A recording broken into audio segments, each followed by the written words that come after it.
Hello students, इस video में JEE advanced 2020 का क्वेश्चन डिस्कस करते हैं। Starting at t equal to 0 from the origin with a speed 1 metre per second, a particle follows a two dimensional trajectory in the xy plane so that its coordinates are related by equation y equals x square by 2।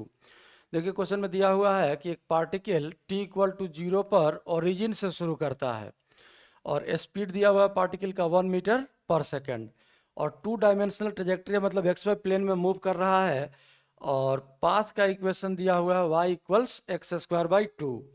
तो सबसे पहले देखिए जो information given है उसको हम लोग note कर लेते हैं। अगर आपका path y equals x square by 2 है तो ये अगर x एक्सिस है और ये y एक्सिस है तो ये पैराबोलिक पाथ आप लोग पढ़े होंगे, ये पैराबोलिक पाथ ऐसा हो जाएगा। अब t इक्वल टू 0 पर ओरिजिन से शुरू किया है तो हम लोग एज्यूम कर लेते हैं कि राइट साइड जा रहा है ये पार्टिकल और t इक्वल टू 0 पर यहाँ 0,0 से शुरू किया है। तो अब यहाँ अगर हम लोग टेंजेंट ड्रॉ करें, यहाँ देखिए स्पीड दिया हुआ है 1 मीटर पर सेकेंड पार्टिकल का स्पीड। अगर 2-डायमेंशनल मोशन है तो स्पीड क्या हो जाएगा, स्पीड हम लोग लिख सकते हैं v equals root under V X square plus V Y square. अब इनिशियल वी एक्स और वी वाई क्या है ये हम यहाँ से ग्राफ से डिसाइड करना चाहते हैं। y equals x square by 2 ये इक्वेशन है। अब यहाँ अगर ओरिजिन पर हम लोग टेंजेंट ड्रॉ करें तो टेंजेंट इस डायरेक्शन में आएगा और आप लोग पढ़े होंगे कि वेलोसिटी हमेशा पाथ के टेंजेंशियल होता है, चाहे 1D मोशन हो चाहे 2D मोशन हो, पाथ के टेंजेंशियल ही होगा। अब ये अगर वेलोसिटी आ गया तो ये तो vx है। अब अगर वेलोसिटी एक्स एक्सिस के लॉन्ग है, चूंकि वाई एक्सिस के लॉन्ग तो होगा नहीं यहाँ टेंजेंट, टेंजेंट जब भी आएगा तो एक्स एक्सिस के लॉन्ग आएगा, मतलब इनिशियल वेलोसिटी सिर्फ एक्स एक्सिस के लॉन्ग है, वाई एक्सिस के लॉन्ग इनिशियल वेलोसिटी 0 है।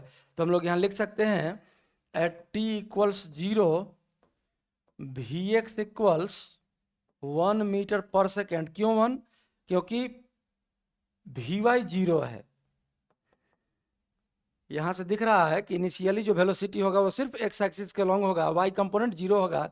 तो वी वाई जब 0 है और यहाँ देखिए स्पीड कितना है, स्पीड दिया हुआ है क्वेश्चन में 1, तो V X square plus V Y square. अब वी वाई अगर 0 हो गया तो वी एक्स स्क्वायर का root V X equals V, और वी का वैल्यू 1 है तो यहाँ से हम लोग लिख सकते हैं वी एक्स इक्वल्स 1। यहाँ से ये दो इन्फॉर्मेशन मिला, और भी इन्फॉर्मेशन मिला हम लोगों को। सबसे पहले एक्स इक्वल्स 0 है टी इक्वल टू 0 के लिए ही, और वाई इक्वल्स भी 0 है, x0 y0 vy0 और vx1 t इक्वल टू 0 का इन्फॉर्मेशन हम लोगों को मिल गया। अब यहाँ से देखिए y और x में चूंकि रिलेशन दिया हुआ है तो y और x के रिलेशन से हम लोग y equals x square by 2। अब अगर इसको टाइम के रेस्पेक्ट में हम लोग इस इक्वेशन को ही डिफ्रेंशिएट कर लें तो ये इक्वेशन आ जाएगा आपका V Y D Y by D T, Y axis के लॉन्ग वेलोसिटी हो जाएगा, इक्वल्स एक्स स्क्वायर बाई 2 का differentiation 2x dx by dt आ जाएगा। तो 2 कैंसिल हो गया, ये बचेगा x dx बाई dt को हम लोग लिख सकते हैं vx। ये वेलोसिटी अलोंग y एक्सिस और वेलोसिटी अलोंग x एक्सिस के बीच रिलेशन आ गया। यहाँ x कोऑर्डिनेट भी है, vx vy x और y का वैल्यू हम चूंकि पता है, इक्वेशन ये दिया हुआ है तो हम लोग vx और vy के बीच का रिलेशन लिख लिए। अब क्वेश्चन आगे देखिए क्या कहता है, the X and Y components of its acceleration are denoted by X and A Y. मतलब इस क्वेश्चन में आगे हम लोगों को एक्स और ए वाई का भी जरूरत पड़ेगा। तो एक काम करते हैं, पहले y equals x square by 2 को डिफ्रेंशिएट किए, ये इक्वेशन मिला। अब इस इक्वेशन को फिर से एक बार डिफ्रेंशिएट कर लेते हैं टाइम के रेस्पेक्ट में।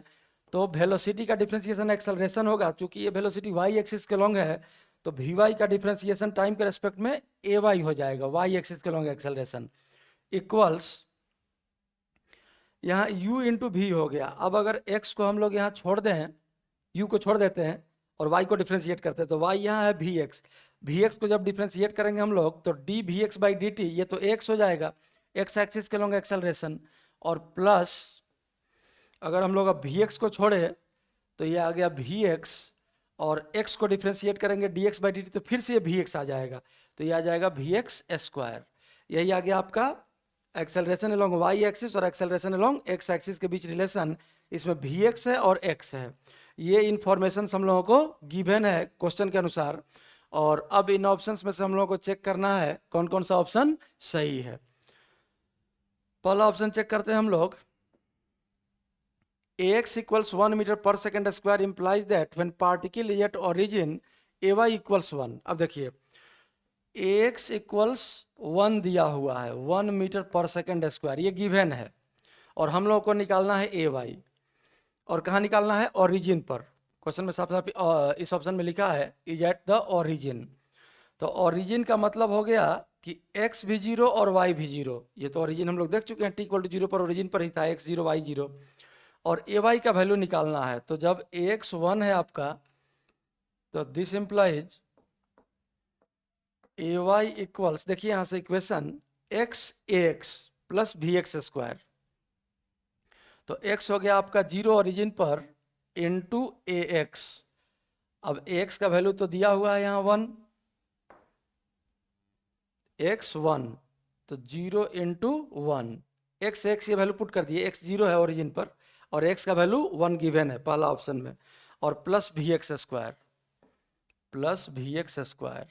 अब यहाँ देखिए ये ay का वैल्यू क्या बच गया? ये बच गया आपका vx स्क्वायर, और t इक्वल टू 0 पर जब पार्टिकल ओरिजिन पर ही था x 0 y 0, तो हम लोग vx का वैल्यू निकाल चुके हैं, कितना? 1। तो vx का वैल्यू अगर यहाँ 1 पुट कर दे तो ये तो 0 हो गया, 0 प्लस 1 का स्क्वायर, ये 1 आ जाएगा। मतलब ay का वैल्यू आ जाएगा 1 metre per second square.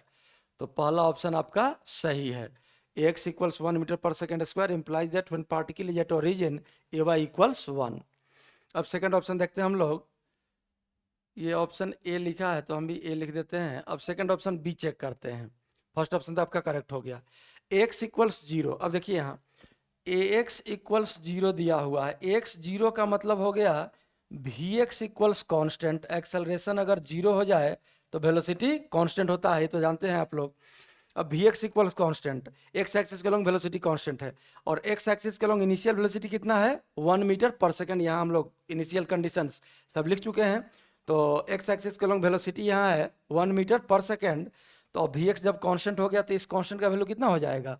1 metre per second. मतलब vx 1 मीटर पर सेकंड ही रह जाएगा, x एक्सिस के लॉन्ग पार्टिकल मूव करने लगेगा। x equals 0 implies ay equals 1 metre per second square at all the times. अब फिर से इस कंडीशन में ay का वैल्यू पूछ रहा है। चलिए अब ay का वैल्यू देखिए, ay इक्वल्स कितना हम लोग सॉल्व किए थे? x into ax। अब x गिवन है सेकंड ऑप्शन में 0, यहाँ पुट कर देते हैं 0, और प्लस vx स्क्वायर। तो अब vx का वैल्यू तो हम लोग निकाल चुके हैं यहाँ 1, तो vx स्क्वायर क्या हो जाएगा? 1 का स्क्वायर इक्वल्स ये वैल्यू कितना आ गया? 1 मीटर पर सेकेंड स्क्वायर। देखिए सेकंड ऑप्शन भी आपका सही हो गया। हर टाइम पर ay का value 1 metre per second square होगा, क्योंकि यहाँ vx स्क्वायर बचा है। ay का value x into x plus vx square, तो x तो 0 गिवन है, x 0 गिवन है। इसी कंडीशन का यूज करके हम लोग vx इक्वल्स 1 निकाले हैं, और ये चूंकि कांस्टेंट है, थ्रू आउट कांस्टेंट रहेगा किसी भी टाइम पर। और अब यहाँ वैल्यू पुट कर दी है, तो x इंटू एक्स 0 और प्लस vx का स्क्वायर 1 का स्क्वायर 1 मीटर पर सेकेंड। मतलब ये सेकंड ऑप्शन भी आपका करेक्ट हो गया। थर्ड ऑप्शन देखिए, at t equal to 0 particles velocity points in the x direction. अब देखिए यहाँ तो देखने का जरूरत नहीं है, हम लोग शुरू में ही डिसाइड कर लिए हैं कि इनिशियल वेलोसिटी पार्टिकल का किस एक्सिस के लॉन्ग रहेगा? x एक्सिस के लॉन्ग ही रहेगा। और यही ऑप्शन ये दिया हुआ है, t equal to 0 particles velocity points in the x direction. क्योंकि t इक्वल टू 0 पर ओरिजिन से शुरू किया है तो टेंजेंट तो इधर ही आएगा, तो यही वेलोसिटी का डायरेक्शन हो गया। ये ऑप्शन भी आपका सही है, सी ऑप्शन। अब डी ऑप्शन, सी ऑप्शन में कुछ चेक नहीं करना था हम लोगों को, कुछ सॉल्व नहीं करना था, इसलिए यहाँ नहीं लिखे। अब डी ऑप्शन में देखिए, x इक्वल्स 0, ax इक्वल्स 0। फिर से अगर x 0 है तो आपका vx कांस्टेंट हो जाएगा, जो पहले वाले बी ऑप्शन में हम लोग किए हैं, vx इक्वल्स कांस्टेंट। और चूंकि इनिशियल वेलोसिटी x एक्सिस के लॉन्ग यहाँ लिखे हम लोग vx equals 1 metre per second, तो ये कांस्टेंट का वैल्यू आ जाएगा 1 मीटर पर सेकेंड। अब x इक्वल 0 को हम लोग यूज कर लिए। At t equal to 1 angle between particle's velocity and x axis is 45 degree. अब पार्टिकल का वेलोसिटी और x एक्सिस के बीच का एंगल निकालना है, ऑप्शन में दिया है कितना? 45 डिग्री। तो देखिए यहाँ जब x 0 हो गया तो vx equals 1 metre per second, ये तो हर टाइम पर होगा, 1 सेकेंड पर भी होगा, 1 सेकेंड पर ही पूछ रहा है। x equals 0 implies that at t equal to 1 second, तो हर टाइम पर चूंकि वेलोसिटी कांस्टेंट हो गया और 1 के बराबर है, तो 1 सेकेंड पर भी vx का वैल्यू 1 रह गया। अब हम लोग को क्या निकालना है? vy अगर निकाल लें तो हम लोग रिजल्टेंट निकाल सकते हैं वेलोसिटी का। तो वी वाई इक्वल्स, देखिए यहाँ वी वाई का ये एक्सप्रेशन हम लोग सॉल्व कर चुके हैं, x into v x, x into v x, और वी एक्स तो हम लोग पहले ही सॉल्व कर चुके हैं 1, मतलब एक्स का वैल्यू पुट करना है यहाँ। अब देखिए एक्स का वैल्यू कितना आ जाएगा, इसी क्वेश्चन को आगे बढ़ा देते हैं, एक्स इंटू 1 एक्स ही रह जाएगा, अब एक्स का वैल्यू लिखते हैं। चूंकि एक्स एक्सिस के लॉन्ग वेलोसिटी कांस्टेंट है, तो हम लोग एक्स एक्सिस के लॉन्ग मोशन के लिए यूज कर सकते हैं एक्स इक्वल्स वी टी, और वेलोसिटी कितना है कांस्टेंट 1 के बराबर, तो 1 इंटू 1 सेकेंड पर ही पूछा जा रहा है, तो 1 इंटू 1, वी भी हो गया 1 और टी भी हो गया 1। चूंकि एक्स एक्सिस के लॉन्ग वेलोसिटी टाइम से इंडिपेंडेंट है, कांस्टेंट आ गया है, तो वी एक्स हो गया 1 इंटू 1, क्योंकि 1 सेकेंड पर पूछ रहा है, तो वी वाई का वैल्यू भी आ गया 1 मीटर पर सेकेंड। इसका मतलब कि अगर इस पाथ पर पार्टिकल t इक्वल टू 1 पर अगर यहाँ है, तो वी एक्स भी आ गया आपका 1 मीटर पर सेकेंड, और वी वाई भी आ गया आपका 1 मीटर पर सेकेंड। ये t इक्वल टू 1 पर है, यहाँ t इक्वल टू 0 पर था पार्टिकल, और ये t इक्वल टू 1 सेकेंड पर हम लोग पोजीशन देख रहे हैं। तो यहाँ जब वेलोसिटी इन दोनों का रिजल्टेंट हम लोग देखेंगे, तो 1 और 1 का रिजल्टेंट तो दोनों के बीच से जाएगा, पूरा एंगल हॉरिजॉन्टल वर्टिकल 90, तो ये एंगल तो 45 डिग्री ही रहेगा। तो ये आ गया velocity at t equal to 1 second, और हॉरिजॉन्टल मतलब एक्स एक्सिस से कितने एंगल पर, 45 डिग्री पर। तो ये डी ऑप्शन भी आपका सही है। यही चारों option A B C D चारों इस क्वेश्चन में करेक्ट आंसर है, और यही इस क्वेश्चन का सॉल्यूशन है।